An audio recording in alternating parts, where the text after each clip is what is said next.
Rina, pagbawal-bawal talaga, yan ang aming bunsong si Rina masunurin sa doktor niya at sa mama Roda niya. Dahil nga sa pinagbabawal sa doktor ni Rina ang paggamit ng cellphone ay ibinigay na lang niya ang bago niyang cellphone sa mama Melanie niya. Napakabait po talaga ng ating bunso, okay lang sa kanya ang hindi makagamit ng cellphone sa ngayon. Alang-alang sa ikagagaling niya, magaling din talaga magdisiplina si Ate Roda kay Rina. Pag sinabing bawal, bawal talaga, kaya malaki na ang improvement ni Rina ngayon dahil sa pinaiiwasan talaga muna ni Ate Roda na mag-cellphone si Rina. Dahil isa ito sa pinakamatinding dahilan na nagtitrigger pala siya. Tama ang doktor ni Rina dahil ang cellphone ay may radiation kaya maganda talaga na hindi muna siya gagamit ng phone. Saka lang talaga siya paggagamitin kapag okay na siya.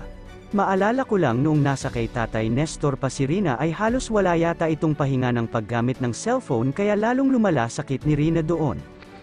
Maganda talaga na si Ate Roda ang nag-aalaga kay Rina. Dahil lahat ng ikabubuti ni Rina ay ginagawa ni Ate Roda.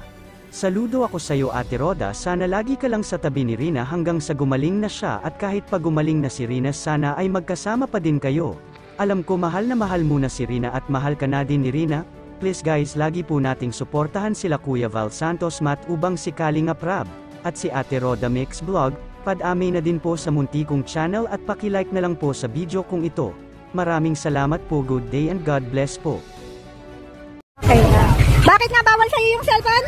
Bakit bawal? Baka mag-trigger. Baka mag-trigger. At alam niya po yung... Oo, alam niya. Ay, sa anong ginagawa mo? Dito kami ng panood. Kami kung tumayaw.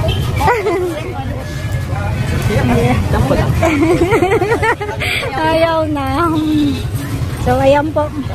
Alam naman po ni Rina kung ano yung bawal sa kanya. Pinapaliwanag po natin yan para maintindihan niya. Ginagawa po natin ay para sa kapakanan ni Rina. Para tuloy-tuloy po yung paggaling niya. Maraming salamat po. Ayan, bye-bye po. God bless us all.